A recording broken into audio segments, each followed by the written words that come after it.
Selene stood on the back deck of her beloved beach home, staring out at the waves as they crested onto the shore. It was a gray day, unusual for the summer here, where sunshine ruled between sudden storms that disappeared as quickly as they blew in. But the overcast sky and steel-gray water below befitted her mood. She loved this view. This is where her muses would visit her, and the words would flow, unbidden, unrestrained, and full of life. She closed her eyes and took a deep breath, drawing the scents in through her nose, paying close attention to every sound, and taking note of every detail.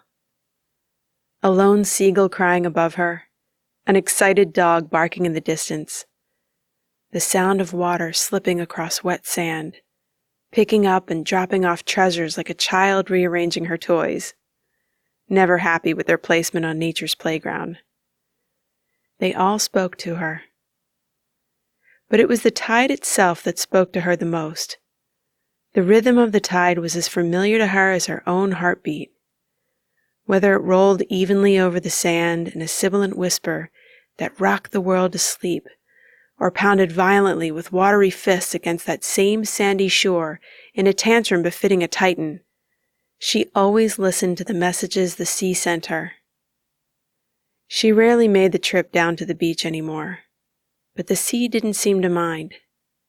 It brought bits of itself to her. Sharp breezes that stung her cheeks with silicone caresses and salty kisses.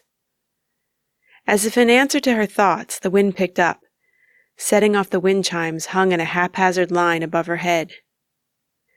The normally bright jingle sounded gloomy, almost melancholy, as if the sea was already mourning her loss. With a growing fury, the wind slammed into her body, pressing her shirt tight against her chest, and forcing her to dig her fingers into the railing to keep her balance. Wind-driven, her blonde hair turned into a mass of movement, whipping across her cheeks and forehead relentlessly. She accepted the stinging pain as penance for abandoning her home, but it was nothing compared to the deep ache, sharp like a razor, slicing through her already tattered heart. After today, these memories would have to be enough for her. Her eyes stung, and she pretended it was the salt air bringing the tears that threatened to run down her cheeks. A sigh escaped her. A part of her wished this farewell could wait a few more hours, until night fell. That was her favorite time to write. There was something magical about listening to the waves at night, at watching the moonlight break apart into a million bits of light that danced across liquid black that made the sky pale in comparison. The words would practically write themselves then. Her pen dipped in that inky pool of creativity that ebbed and flowed just outside her door, inviting her soul to join in that ecstatic dance from whence all things strange and wonderful sprang from. Selene's lip twisted into a sneer. It was stupid to think this way. A last-ditch hope born of desperation would only delay the inevitable. What would make tonight any different from any other night? Selene asked herself. Just face it. You're a 40-year-old has-been. There isn't going to be any fairy tale fixes.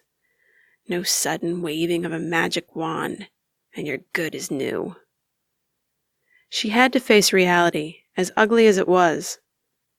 Her muses no longer called to her. Their sultry voices turned sullen, then silent, as she dealt with the pain, then the anger of her situation. Her only saving grace had been hope.